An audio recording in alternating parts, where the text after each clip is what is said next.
finna act like I'm made of steel, and I ain't finna pretend that I don't feel just to be man enough. Okay, so then I want to talk about, because since we are talking about that type of community, I want to talk about I'll start with the queer people first, and then what has your relationship been like with, and how has it evolved, if it has, with cishet men, like black cishet men in particular? Because and I guess mine has definitely evolved. Los Angeles changed that. Okay. Because I am one of those people that I very much so I reject before I am rejected. Okay. So I literally from elementary, I just stopped fucking with straight people, and I didn't even know I was doing that. But straight men, I just stopped fucking with you altogether. I will make it known that I don't want your attention at all. And when I came to California, was literally the first time in my entire life where I experienced being around like straight black men that were like cool with, like, that was just okay with me showing up how I show. Because by the time I came out here, I was just like, look, this is what it is. Take it or leave it. But I just made sure that I was not ever around those straight people. But being in the industry that I work in, I'm a writer. A good 99% of the producers is hood niggas. So it was like, but shout out to the people at my old label, because I literally, when I first met the producers that I worked with, it was strange to me to be like, just immediately like received and embraced in a good way from straight men. It was weird. And I legit, like when it first was, again, I was just walking in, like I was just, like I normally do when I'm around straights. I don't, I say hello and it's whatever. I will stay over here. I'm gonna come and slay when it's time for me to write, just because that's what I do. But I don't want to. I want to have zero conversation with you because it sucks to say this. Sorry. No, please. But like, we equate like. You just straight feel men safe. be dumb. Yeah. And I always be like, I don't want to talk to you anyway, you dumb. Anyway, I know you dumb because you a straight black man, you a hood nigga, you dumb. So I don't want to talk to you anyway. So it's just meeting those people, and like all of them are like hood niggas. And they just immediately fucked with me from jump. Because I came in with my little shorts because I'm going to do that. So it has evolved tremendously from being in LA, because this is the first place that I have ever gone where I have encountered straight black men that are just comfortable being around me, and like they fuck with me in a real way. Yeah. So it's evolved, but yeah. Go off. For me, I just never felt safe around cis hetero black men as a preteen teen going into barbershops. You know what I'm saying? Going into, school, you know what I'm saying? Going sometimes even in college. I don't think I fully became comfortable around cis hetero black men until after I reconnected with my biological father. Damn. And the turning point was that in reconnecting with him, he was like, well, Junior, I don't give a fuck what you do. Like, I don't give a fuck who you love. I don't give a fuck, as long as you safe, as long as you're not fucking with nobody, I support you 150%. And, he brought me into the introduction of the rest of my, my family and connection to him. And, they all showed same love, kept the same energy. That's beautiful. Created that safe haven, gave me that safety, gave me that security. And introduced me to my first big gay cousin. You know what I'm saying? Someone that I could actually go to and talk to and have conversation with, and all of those things. And I think having that foundation, once I moved to LA, kind of gave me that. I still treaded very lightly. You know what I'm saying? Because we just don't know other people. Period. But I think, I'll say, once I started taking my music career seriously, and started exploring that, and just getting more comfortable in my artistic skin, that's where a lot of my sexuality started to show. And from that, you know, it was kind of just to take it or leave it. Currently, one of my writing partners for this duo we have called Two to Many, shout out to my brother Marcus.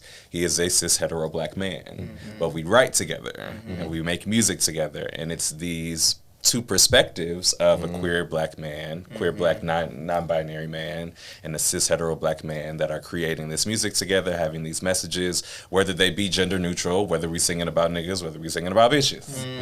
And I'm the ones usually doing the demo. You know what I mean? So like that's just what it gives in that moment. But I think that turning point for me was for sure having the support and the backing. Like, anybody gonna fuck with you, Junior? I wish somebody would try to, nigga, I'll fly to LA right now. You know what I'm saying? So I took that with me, like, you know, I'm gay or I identify as this, but don't fuck with me. Don't fuck with me. Because you don't know my daddy. So yeah, that was me. For sure. Yeah, I would honestly say my relationship with cis-het black men has not changed. I feel like it's always been consistent. I mean, as I was saying earlier, you know, like I feel like I've, for the most part, always been myself. You know, even when I was younger and maybe I demonstrated some things that, you know, obviously gave signs that like I was gay. Yeah. I think I still had that respect to a certain degree from like the young black boys who was like, you know, within my vicinity, you know.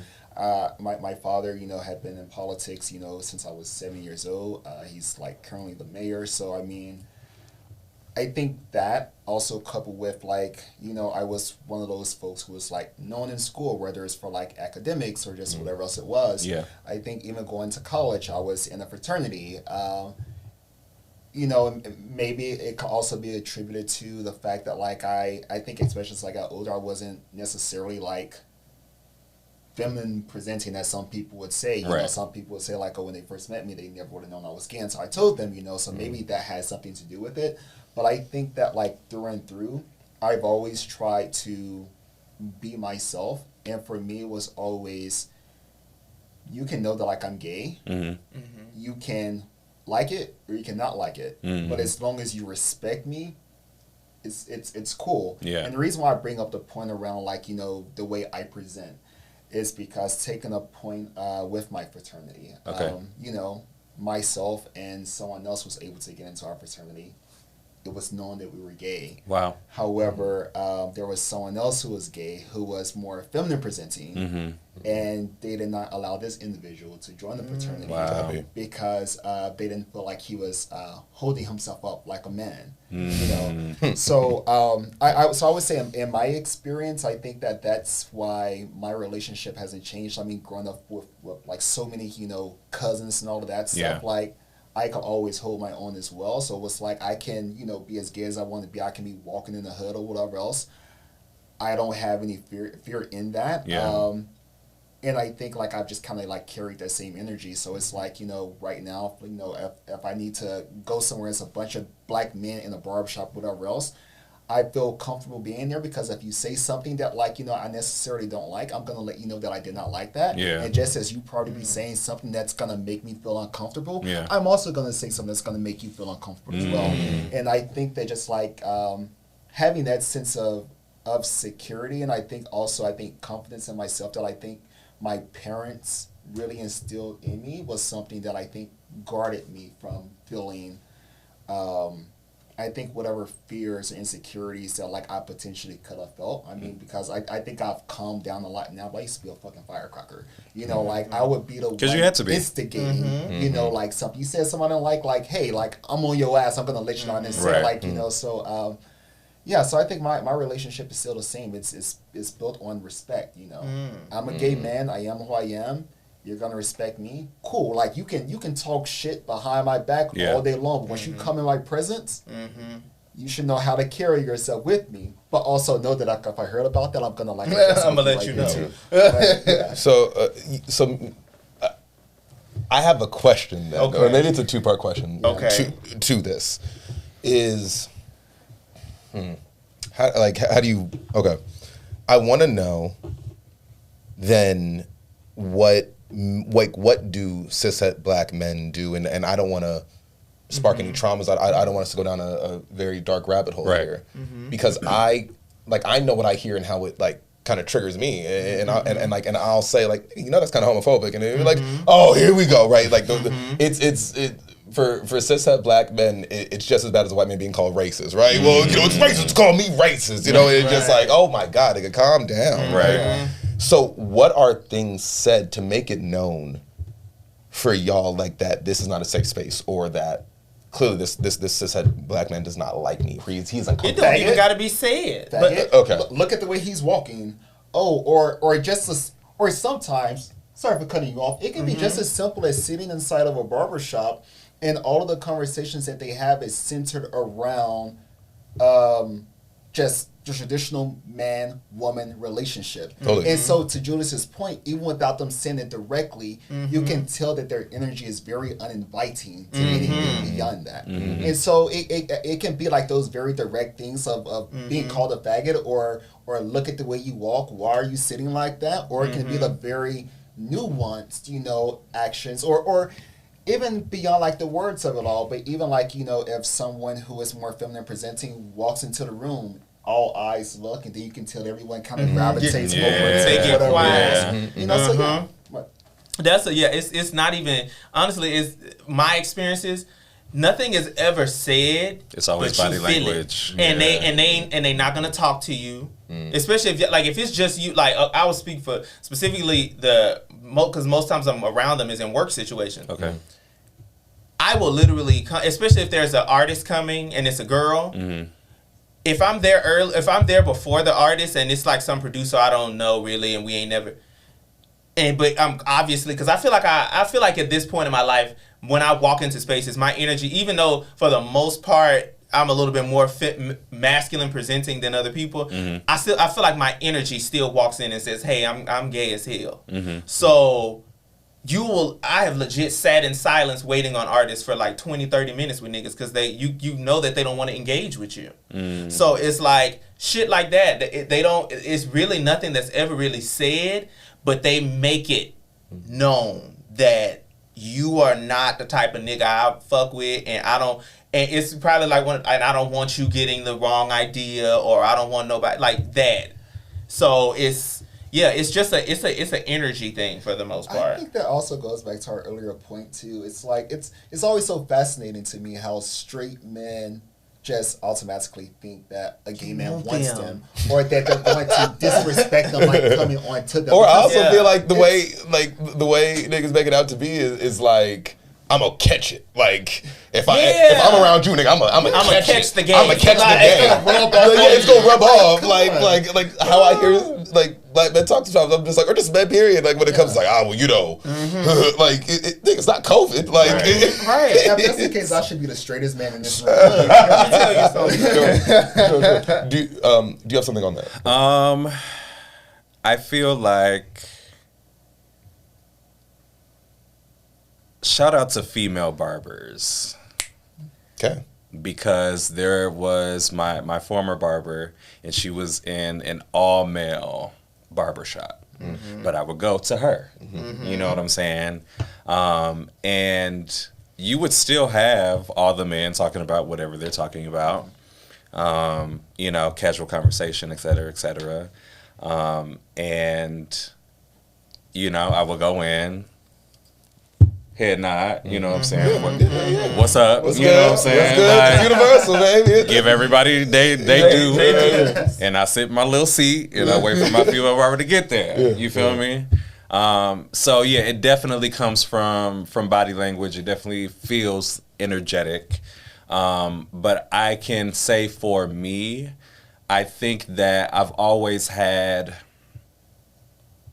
a very neutral, for lack of a better word, type of placement of energy for myself, to where even if I'm not directly, yes, girl, you feel me? Like it gives, it's I can still exist within a space and cis hetero man be like, you cool, bro. You know what I mean? And I can appreciate that for me, because I don't I guess towards your point of I'm not trying to push it on you. I'm not trying to make you feel uncomfortable. You know what I'm saying?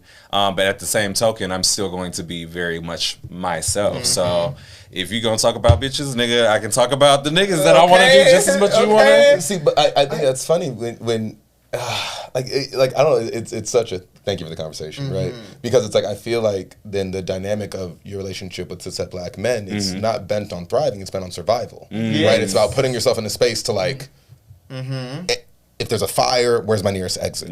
Right? If something is said that is triggering, I gotta make sure, like, mentally, spiritually, I got the exit route in a weird way.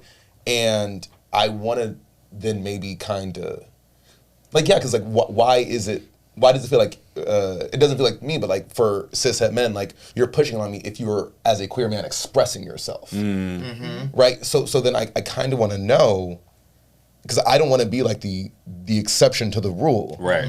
I know what I might do, but that's what I might do. What does comfort in community with cishet black men look like to you? What is that? I mean, it's going to be energetic, right? Yeah. So how do you know, and what is that feeling of when you are comfortable with a acknowledge cishet? me. Like, acknowledge me in a way that does not... Acknowledge me in a way that you, like, the same way you would acknowledge your straight friend or whatever.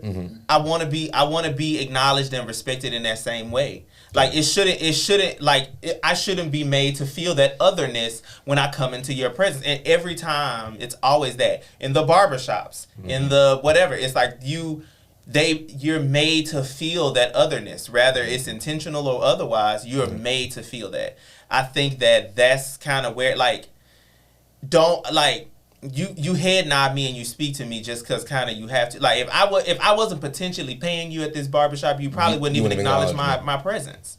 So it's like, I feel like that's where it can begin, is just acknowledge me and respect me in a way that, and I don't know how to make it. Now the thing is, like, I don't know how to make it feel authentic from someone who, because you might not feel you honestly might not feel, that way, but I guess you got to fake it till you make it. But I think that can be where it starts. Oh, well, black men are real good at that. At least, like, making act like we give a fuck about women. Like, like you can perform that way, just get in her pants. Like, like, I don't know. Clearly, you're good at faking it. Like, you give a fuck about somebody. Like, and again, y'all get mad at me, right? But I think certain men are gonna get that, right? It's gonna come across like, clearly you can fake and act like you give a fuck where she work, who her family is, where she come from, just enough to get in her pants, right? And maybe vice versa.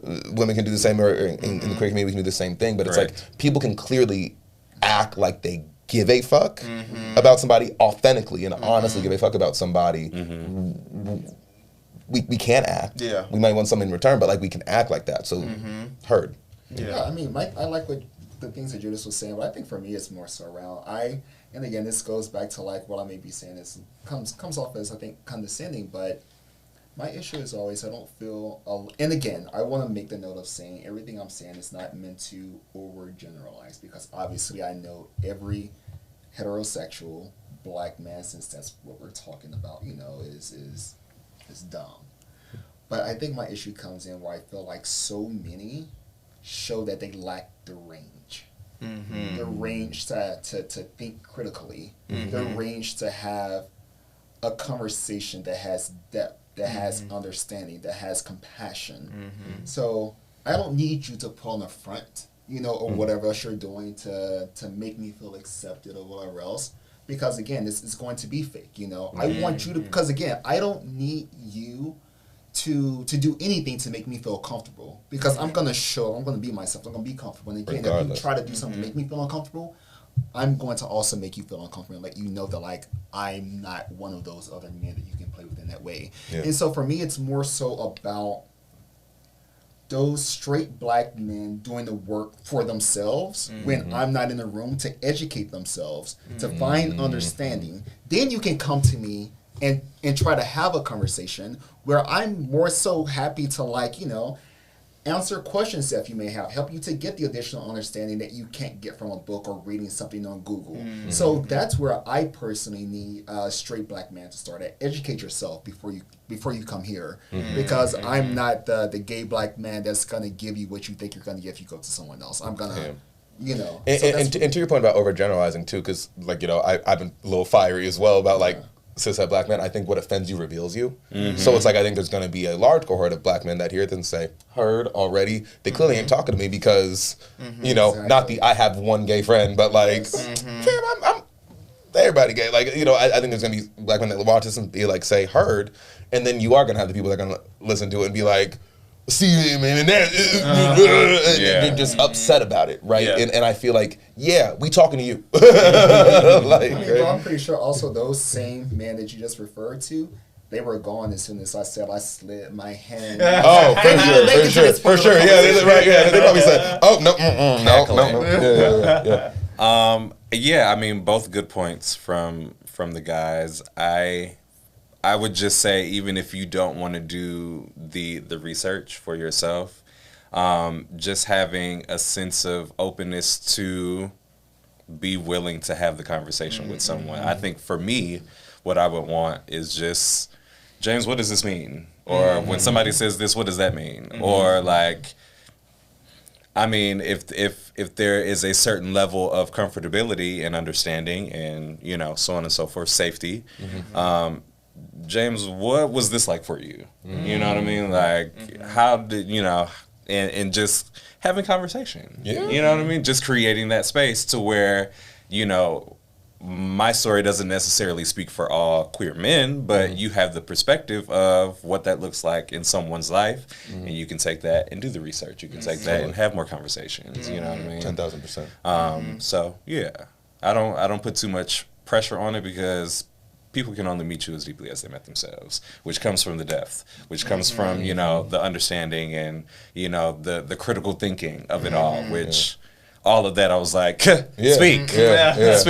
Well, because and I think it's like, I think to be comfortable with other people, you have to be comfortable with yourself. Yeah. And I feel like that's why there is a place of contention with black men and patriarchy, because I think when there seems to be these social infringements on it, like, this is not, you're not meant, like we're sitting here and it's like, and it's like, nigga, because you still sitting here trying to define what that is for you. Yeah. Let go. Yeah.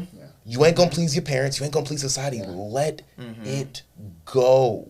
And I feel like that's where that contention is. You know what I'm saying? Because there's really not. Like, I do hear, like, from these toxic cishet channels, even your Kevin Samuels, you're fresh and fit. Like, to me, it sounds like men crying out. Yes. Definitely. And so I hear it. Like, I feel bad when I see people getting off to that shit. I say, I said, black man, like, come here, just get the hug, dog. Like, like it's not like crying ain't going. You're gonna wake up tomorrow and be gay. Like it's or does it make you less of a man? It's just like, but I see you so bad, like so wanting to hold on to this idea of masculinity, and I think that Or maybe just wanting to let go. and just let go, right? And you don't feel like you can.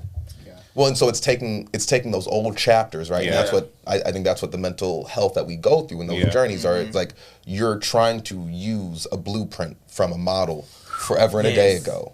That didn't work then. That didn't work then. But that model wasn't meant to work for you then. Yes. But that home still kept you safe. Yeah. And so that's what it is. It's like you're trying to let go, surrender, and say, okay, so here's this new life, here's this new beingness, here's this new identity that I want. Yeah.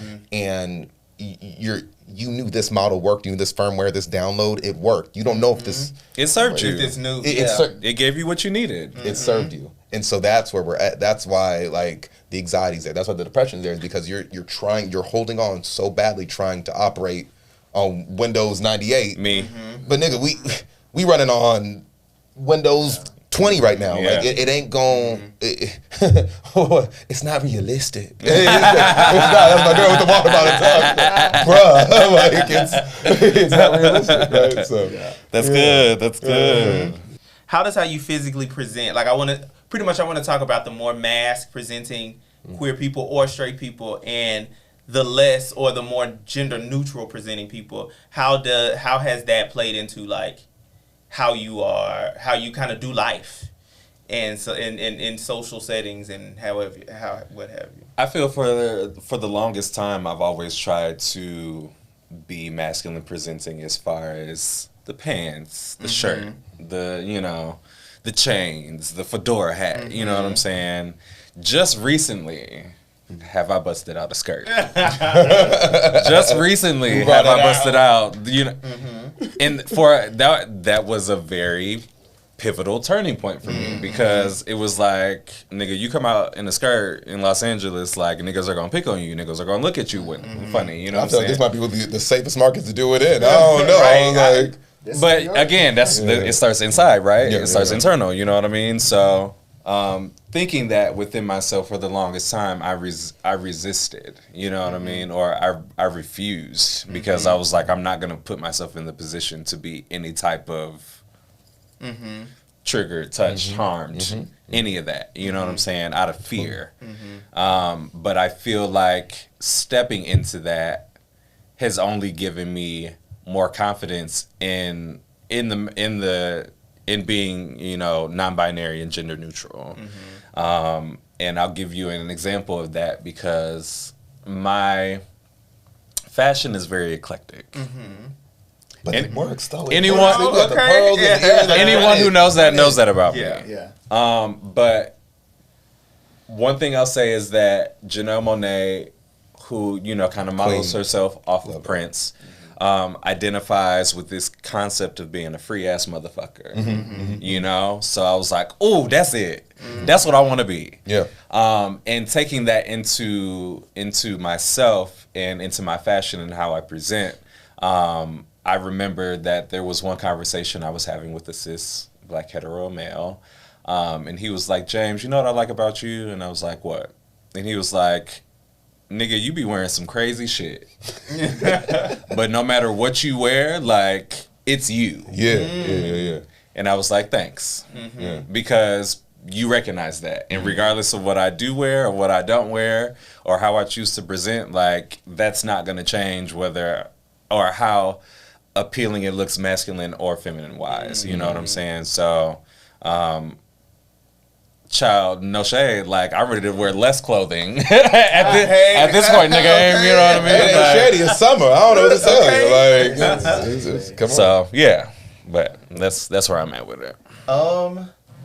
I think I have always, to a degree, I've always kind of been quote unquote masculine presenting. Because when I did finally like come out, I got a whole lot of the thing I get a lot from most people was like, oh, I never would have knew if you didn't open your mouth. Yeah. So, you know what I mean? Like, that's the most, I have friends that thought I was straight. Is that like a? I don't kind of like it. It can be a little thorn. I ain't gonna hold you. Back in the day, it did kind of make me feel good. Okay. Because you was like, oh, I can pull it. I can pull it. You know what I mean? Yeah. Like, I'm giving for queer men, that was the thing. Yes. I'm giving nigga out here. Yeah. And then after a while, it made me be like, bitch, I am a whole, like, get all this gay. I want you to get all of this. Like, I don't want it to be like, ooh, I thought, no, girl, I want you to know what it is because we're your brother. Yeah. So, I don't know, like, I have always, it kind of has never made navigating life any quote unquote easier for me, particularly because I feel like, again, like I said, I feel like my energy enters spaces before me and people like be knowing. So yeah, I don't know. But it does play a role in, I guess, because I feel like I do kind of date a little heteronormative. Ooh, yes, very much so. And that's the topic. But I can't. It's one of those things where I'm attracted to very specific types. Just say it. Say what that is. I love effeminate men. I love. Okay, I will say this. Well, I just know I don't like hyper masculinity. Like, you'll never catch me with no hood nigga. That's never gonna happen. I didn't never used to fuck with DL niggas. None of that shit. Like, I need to know that there is sugar in the tank and quite a bit of it. Yeah. So I want, like, I don't know, and I would love a full bag and then a little scoop from somebody, a little agave. But like, it's the agave. I want some stevia. Because I love a man. It's attractive to me. I think I love. Somebody said to me that I think that I love androgyny, and I think that that's spot on. Okay. Because there's something that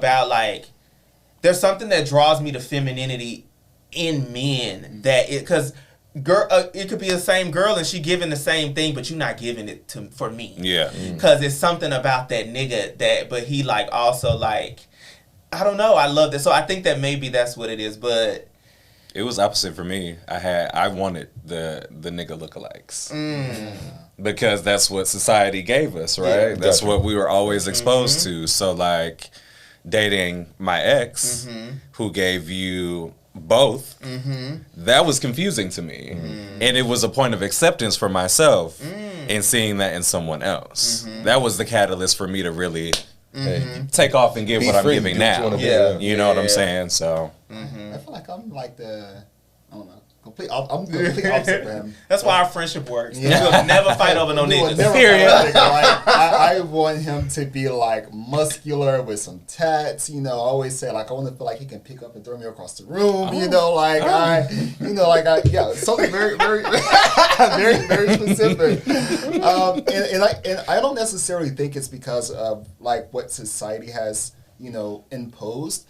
I think just, again, going back to childhood, I've always known I do not like a woman. Yeah. And so if a man reminds me of a woman, I just completely get turned off. Word. And so I think I've always noticed that. And I think just going back to your original question in regards to just presentation, I felt like, you know, just growing up, obviously, always dressed like a boy. You know, that's what, you know, my mom, what my dad put me in, like just the natural thing. But I think also as I've grown, I feel like still just dressing in the typical masculine presenting fashion is also just what fits me naturally. And so I think for me, it's more so about what do I feel good in. If I get up, I look in my mirror, do I feel okay wearing this? Yeah. I think that's what I base mine off of. So that means like I have a Tommy Hilfiger crop top, you know. If I put that on and I feel like my abs are, you know, popping and everything, I feel good in that. Like I will wear that. So I think it's just more so about like what I'm comfortable in. And I just think that just by default, like just how I'm showing up now in whatever way is just like what it is. You know, I think to something that you said earlier, Julius, is that like I sometimes walk into a space and I'm just like, how did y'all not know I'm gay? You know, because I'm thinking like, you know, hey, I'm giving you gay or whatever, but to other folks it's like, oh no, you don't present that way. And so it's not something that like I try to do to like I think disguise the fact that like I'm gay because I want people to know. Yeah. But I think at the same time I'm also not going to act beyond who I am to also like, you know, make that be a thing. Yeah. So, It's I guess how I'd answer that too is because like I've always really liked dressing and I really like I like dressing. I do not like looking like other people. Period. I will say that. Right? So it's like no matter what, like I can respect anybody's individualistic like style gangsta. Like I grew up as a fan of Michael Jackson, as a fan of Prince. Yeah. So I was like, if they can wear that, I'm like, their sexuality didn't even matter to me. You know what I'm saying? Even though to me it was like it looked like power. Yeah. Like to me it just looked like how Prince owned his stage. I was like, that's power. Yeah. Like I know, I always say, I said, like, I feel like I love women who probably are not into me, but I was like, I think I'm so attracted to Janelle Monáe. Like, I see it, and it's like, I've always, like certain, even androgynous women, I'm like, oh my God, there's something about, like, black women that shave their head. I'm like, I said, oh my God, the one, like your crown, like you shaved it off and you want to reclaim all your power without your hair and a black woman's relationship with your hair. I'd be like, I'm like, huh. Like I'm in it. Like so I realize even with, like, I love hearing your like your types and it's like, oh, I like really effeminate, or I'm like, cause then I realize sometimes like I don't want a Disney princess girl. Like, you know what I'm saying? Like, I always like the, like, I like, what's Brave. Oh, girl, like, I'm like, give her the girl, give me Mulan. Give me the girl who gonna fight with me. Like, you know what I'm saying? Like, I'll make a man out of you. Will shit.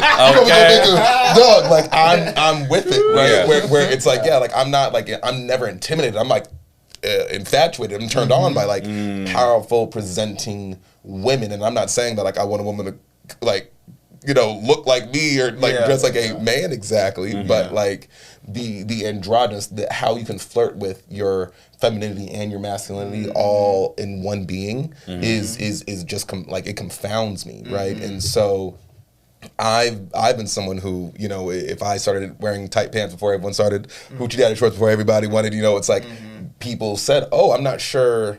They didn't know how to gauge it. Yeah. So, sometimes, and I'm not saying it was always a thing, but like I just know sometimes you can see people's mind trying to make sense of me because I didn't come through looking the exact way. And then I think you put on, oh, you talk white on top of that. It's like I'm always going to be in category or definition, even though I know who I am at the end of the day. I know what I like. Yeah. But it's presentation for me. I like to subvert expectation.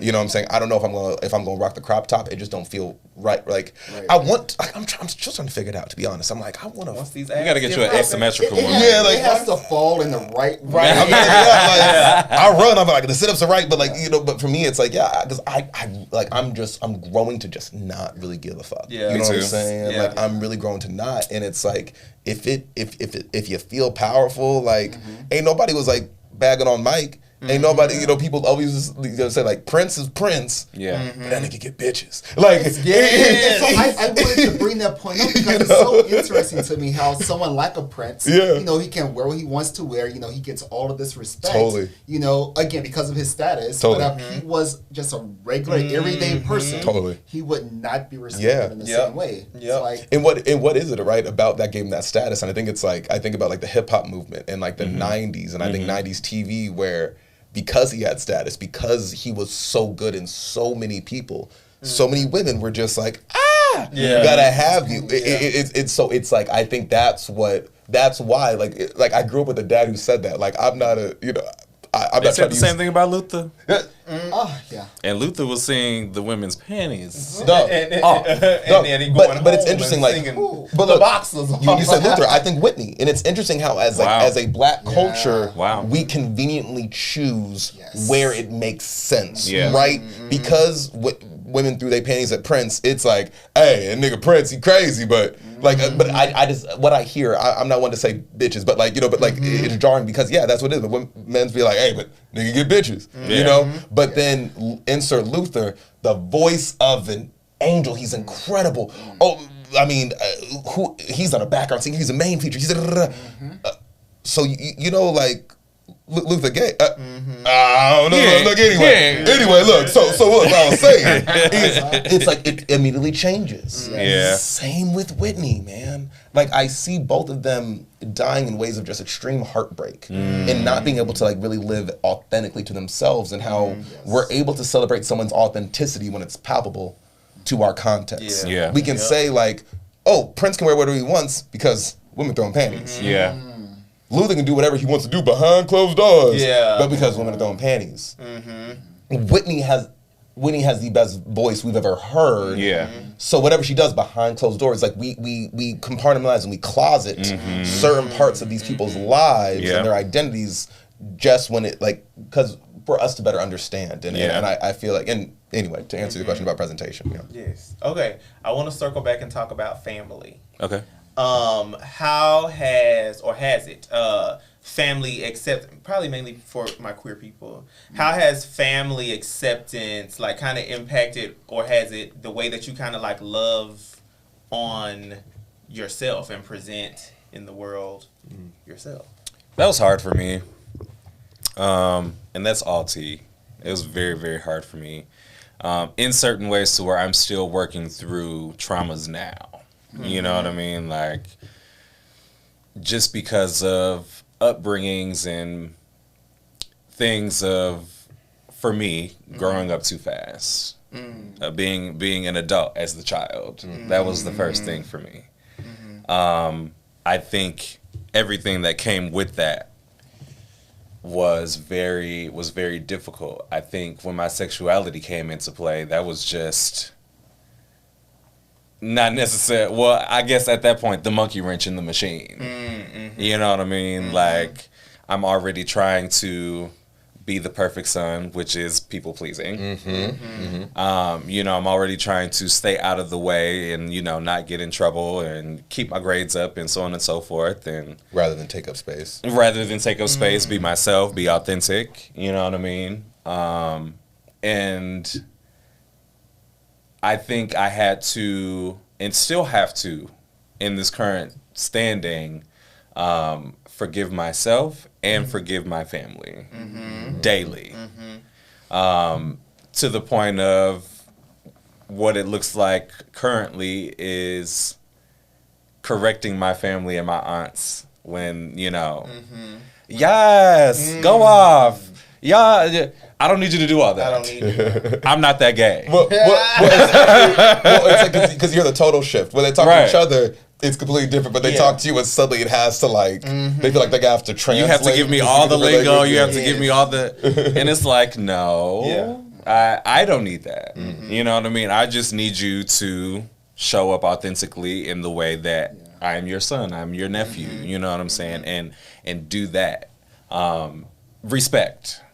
At the end of the day, like, because I always held this trauma memory in regards to, oh, he's just gonna go out and fag out. You know what I mean? And for me, it was like, no, I'm going to California. I'm going to accomplish my dreams, and you're going to respect what I did. Not because I'm gay, because I'm a fucking man, and I'm out here achieving my dreams and accomplishing my goals. You know what I mean? 100%. So it looked like a lot of that for me, and even now showing up for myself in these spaces is setting boundaries. You know what I mean? With my mother at times, where it's like, girl, I can't make you do the work that you need to do for yourself. I love you. Distance. Yeah. You know Plant what I'm saying? seeds and go. Plant Yeah. seeds and go. Literally that. So it looks like a lot of that for me right now. So I think for me, slightly different, because when I came out, it literally, like, I know people always say like, oh, a weight has been lifted off my shoulders. When I came out, I literally felt like I got so much lighter. And I think because I felt that, I didn't care about how my family responded to me being gay, because I felt for the first time like your anxiety is like it's subsiding, like it's going away. It's like, oh, you know, just all of the stress and stuff that like I was feeling, that I guess I didn't think I knew where it was coming from, but I think after I finally came out, like it hit me. Yeah. And so I think that, like, you know, when I came out, my dad and I, we argued. We didn't talk for about 3 months. When we tried to talk again, it was like, you could tell he had so much like built in, like, I don't want to say hatred, but frustration. Can't believe that, like, you know, I think one of the things he said to me was that, like, I didn't have a gay son. I said, well, you didn't have a straight one either. Damn. And so it was a lot of that. And so, like, while I did, and again, like I said earlier, my dad and I was really close, but I think because of the fact that, like, I felt so much freedom in that moment, my happiness and my peace that, like, I was learning to experience for the first time ever trumped how my family felt about it. Wow. And I think also because, again, like, you know, it was like to their detriment. Like, they did raise a very opinionated and strong-minded and strong-willed son. And I think that because I had that upbringing, I used it against them, right? And because of the fact that, like, I felt so strong that I was going to be respected, I think that it then in turn also played into, like, the respect and love I, you know, gave for myself. Now, I will say, like, you know, in relationships, you know, I probably use some dumb shit like staying in toxic relationships or whatever, all that, you know, crazy shit like that or whatever, you know, as we all do. But I think that when it comes to, like, how I love myself and how I will allow other people to love me and treat me, I always make it very clear what it is I'm going to tolerate and what I'm not going to tolerate. And I think, again, that just, it comes from, like, the way they raised me. And again, just how freeing it was for me once I finally had that coming out experience and never wanting to go back into a box, never wanting to be in a situation where someone else was defining for me what love should look like for myself. And again, not accepting anything less from other folks who was coming into my space. And so, again, I think just so much of self-love for me goes to, like, you know, respect. How I'm respecting myself is going to be where you're going to show up at the table and give me the same respect as well. So I love that, because I'm learning a lot of that and what that looks like for me right now. So respect for that. Totally. I feel that. My coming out experience, And I do feel like I'm still kind of navigating that, even in my big age. Yeah. Big age. My big age. But I think that my experience with I would say more so my immediate family, because oddly enough, like all of my cousins and aunties and everything, it was nothing for them. They were fine. In regards to my immediate family, like recently, I just vocalized it to my dad, like what was that, like last Christmas or whatever. Okay. But he got you first though. He did. And like, in what way? he Right. like Context. Yeah, I was like, did he beat you to come it out? Like, I'm confused. like he kind of like he was just. It was very much so one of those like, you didn't have to tell me that. Oh, got it. One of those. And it does feel like a weight, but then I do feel like partially because though I have vocalized this, it still is like a thing that just is not talked about. Right. Like we just don't talk about it, and I like this was I had the experience for the first time of like bringing a man home. Okay. And which I didn't really do that because my mama came out here and she met, but I have yet to, it's still certain conversations that I am uncomfortable with having with my parents, especially about like my dating life. Okay. Because I think that though it's accepted, I still feel like you'd rather something else. You know what I mean? Like, and though you're cool with it, because it's like I don't feel partially like if I'm talking to you about my relationship or me wanting, or especially like me wanting to be with whomever, I don't think you would be in full support partially. Like, Okay. I don't feel like you would like be trying to give me genuine advice on, how to save my relationships or how to really, like I don't feel that. And so I'm still kind of navigating. And I know partially it's because I do people please. Okay. And I'm getting better with like standing a lot more firmly in me and my shit and what I want. Yeah. But I people please by just not ever bringing it up. And I never, you know what I mean? Like I recently had a breakup and like me and my mama are super close. And for most other things in my life, she's my first call when something big, negative or positive happens to me.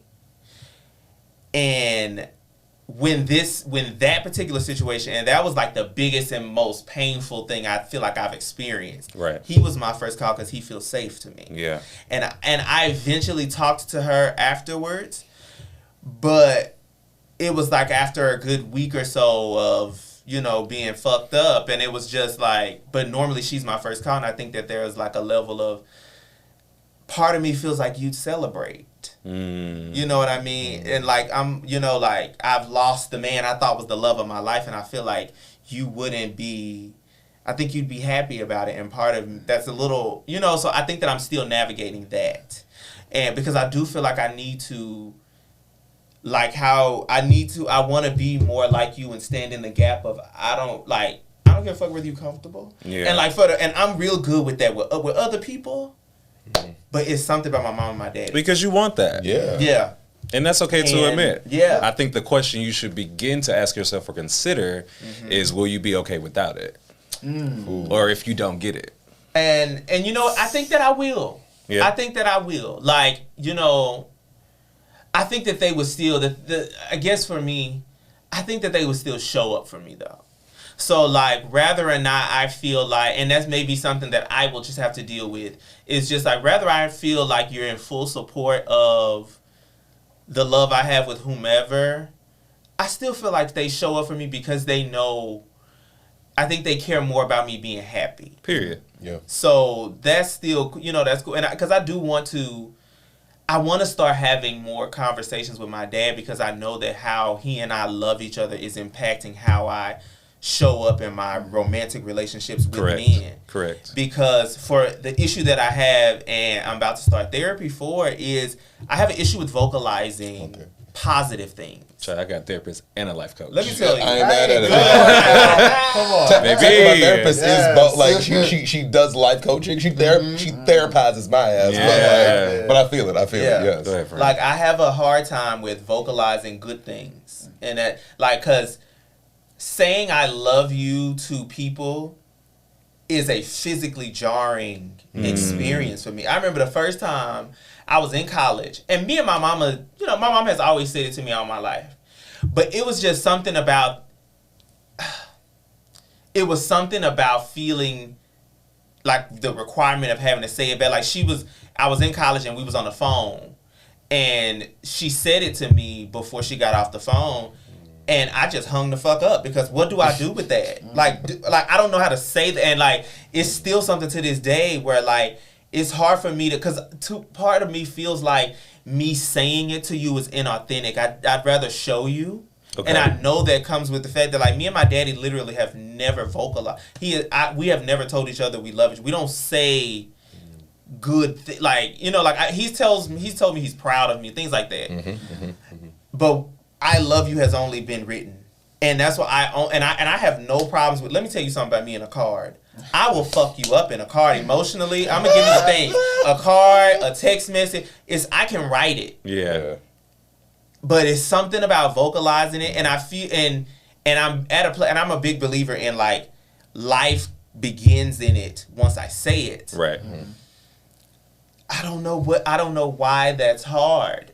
Part of it's something about it partially feels inauthentic, but then I know it's not. I know it's at the tip of my tongue most times, but it wants to just like fucking come out and just, but it's a barrier, and hold I space for can't it. wait. Yeah. Can't wait. You know, but yeah. Because bitch, I'm gonna say it to you regardless. And he does it all the time. I feel it. And it just makes me. I've gotten a lot better. He has. And it's a little easier with you, and Anka says it to me a lot, and I had a conversation with her about it because she would say it to me, and I was like, at first I would just be like, all right, girl, I'll talk to you later. Julius, I love you. Okay then. That was legit, and she didn't know there was a thing for me, and she was like, well, if you want me to stop, I was like, no, I need it. Yeah. So like, and that be the thing. It's good to recognize what you need. Yeah. It's good to recognize that. So I'm working on it, and he says, because like I said, like, writing it, he'll get those random messages, but when I'm drunk, I am an emotional wreck. It's the cancer cusp, and I will send him.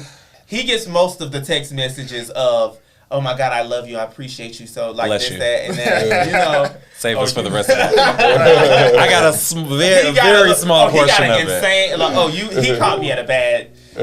I was triggered. Yeah, for sure. For sure. fucked And I was me drunk up. too, because I was like, friend, I don't know if I should be telling you this, but my ass. But yeah, but I'm working. I'm working on Yes, it. you I'm are. working towards it all, you know.